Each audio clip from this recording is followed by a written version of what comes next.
build a high horsepower Evo and have it last. All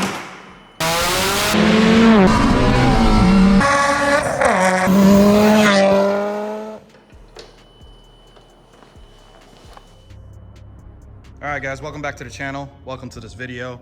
I want to do something a little bit different with this video, and I've had this build for 2 years now, a little bit over 2 years, and it's been for the most part good.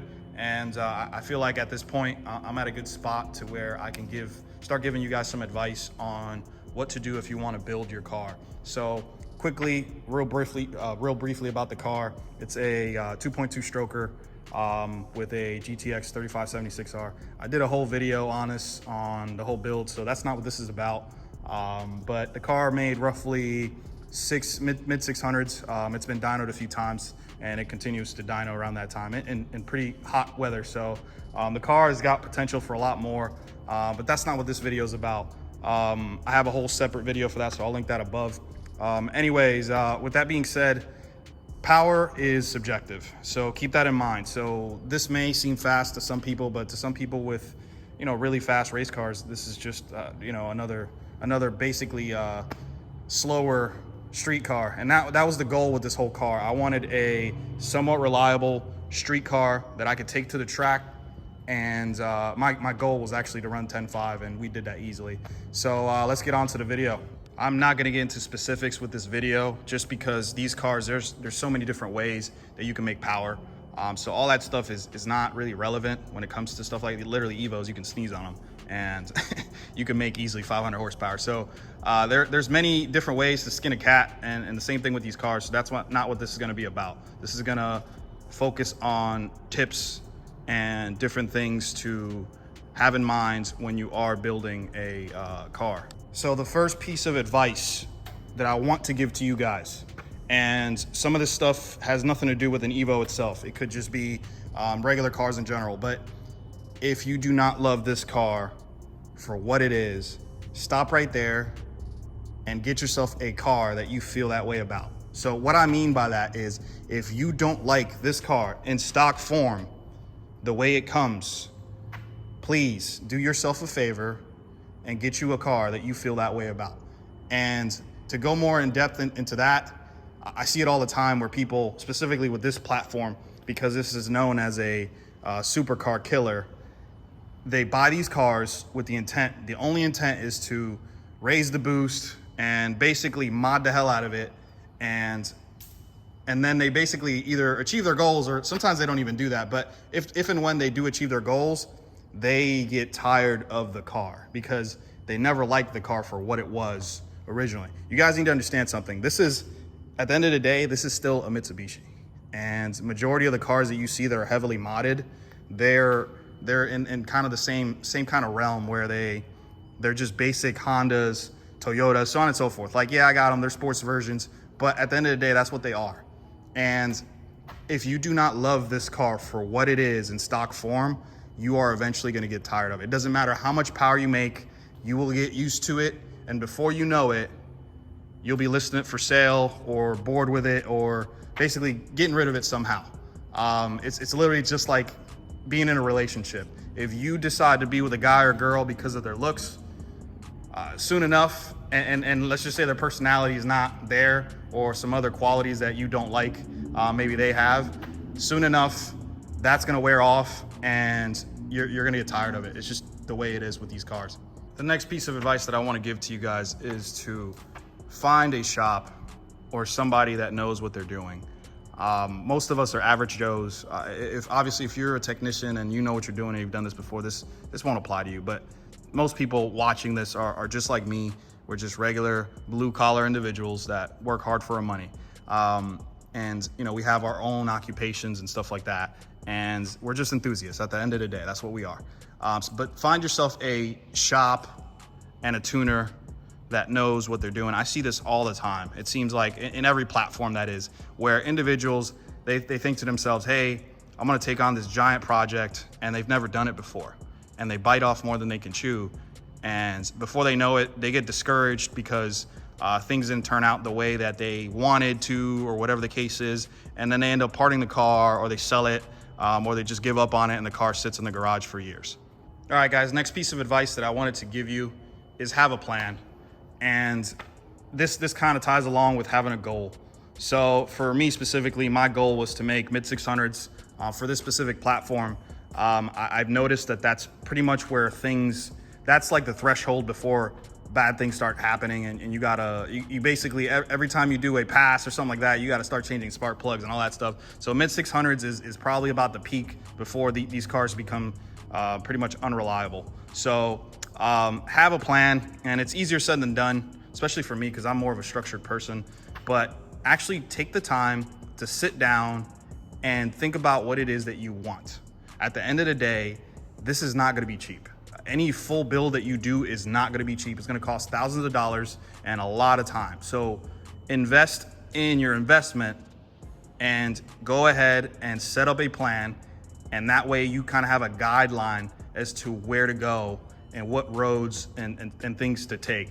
My next piece of advice for you guys is to be systematic in what you do. And it's a lot easier for me because, like I told you earlier, I'm a pretty structured person.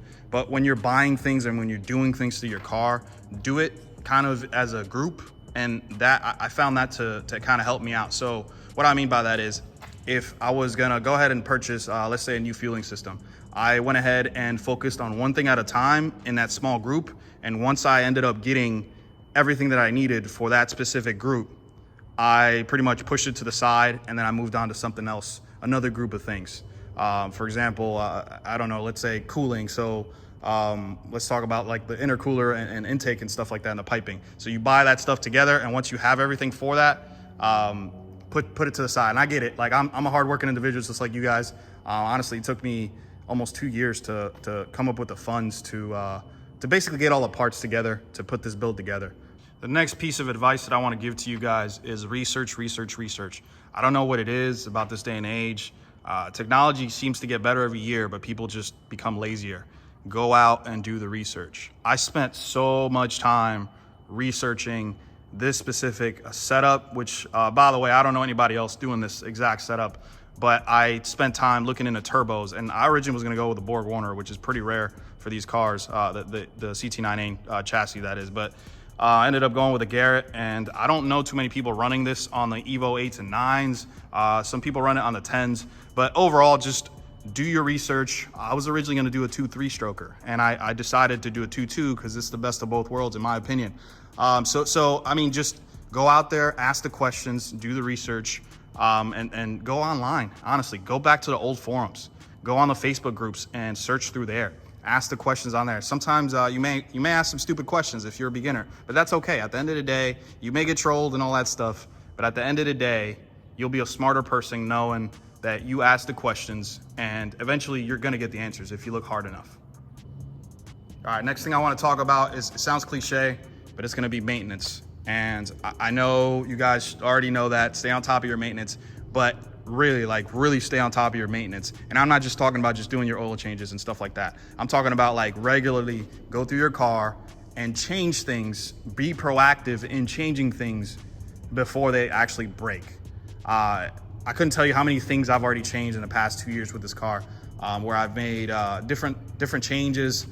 We had the issue with the harmonic balancer, which is actually the biggest thing we've had so far, which isn't even that big. But we went ahead and changed the timing belt just because we're already in there. Might as well change it. How often do you get to go in there and do that stuff?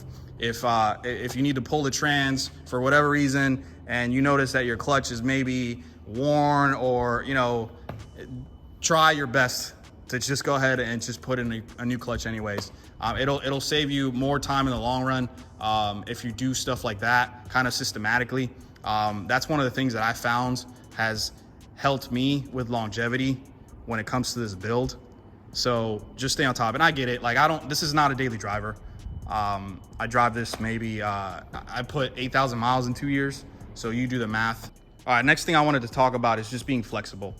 Understand that things are gonna happen, things are gonna go wrong. This is during the build, after the build, so on and so forth. So just keep that in mind. And I know it's not easy to, and most of us don't have all the money in the world, but have some extra cash put to the side. And that way, for a fact, you have that reliance, that assurance at the end of the day in case something were to go wrong. But I'm telling you right now, something is bound to go wrong. Even with this build, I picked a good shop to do it and all that stuff, to do the engine work and all that stuff. But it was right at the peak of COVID. It literally, COVID hit and they just happened to have my stuff, and it took way longer than it was supposed to. We ran into a lot of issues, but that's just how it is. That's the nature of the beast when you're doing this type of stuff. So just be flexible. All right, the last thing I have for you guys that has also helped me with longevity is be humble. And what I mean by that is there's no need once your build is done, there's no need to launch it every freaking stoplight, to race every base model Civic that you see. And this is something for me, it's not very difficult for me to do, because I don't even like people knowing what I have done. But overall, like, just if you do have a goal, and we talked about this earlier, if you had a goal, for example, mine was to hit 10.5 in the quarter mile without having to change anything. Like, I'm still on the same suspension, same freaking alignment, same everything. Just show up to the track, hit 10.5s and go home. That was my goal, and I hit it. And I know that, like, I know what I have basically. So I got nothing to prove to anybody on the roads, that is. So if you want to have your spirited fun, that's all good and all. But I found, to me, one of the things that has helped me is I don't really beat on this car that way. And that's one thing that you see people doing. They basically chasing clout on the internet, and before they know it, they blow their engine because they put 10,000 miles of just really rough driving on these builds. And if that's your goal and that's what you want to do, obviously expect the worst. But this is overall, I feel like these are things that'll help you guys if you wanted to basically follow my footsteps and have a street car that is somewhat reliable, has plenty of power, and you know, overall, it's just, in my opinion, it's the ultimate street car. This Evo is, and that was my overall goal as a whole to have. I wanted a turnkey car. You get in it, you drive it, you can hit the track, you can have your fun, but at the end of the day, you know, you can still cruise in it and enjoy sitting in it, and basically just take this anywhere you want. All right, guys, so that's basically gonna wrap it up for this video. I hope you guys found some value in this stuff. If you did or didn't, let me know in the comments. If you like this type of video, also let me know in the comments. If you found value in this and you feel like somebody else needs to hear it, then please share it. At the end of the day, that's my goal with this channel. I basically want to help people and show them my journey with this car. And all of this stuff is for passion. And that's one thing that's kind of getting lost in translation when it comes to social media and YouTube. So that's gonna wrap it up for this one. I appreciate you watching, and take it easy. I'm out. Peace.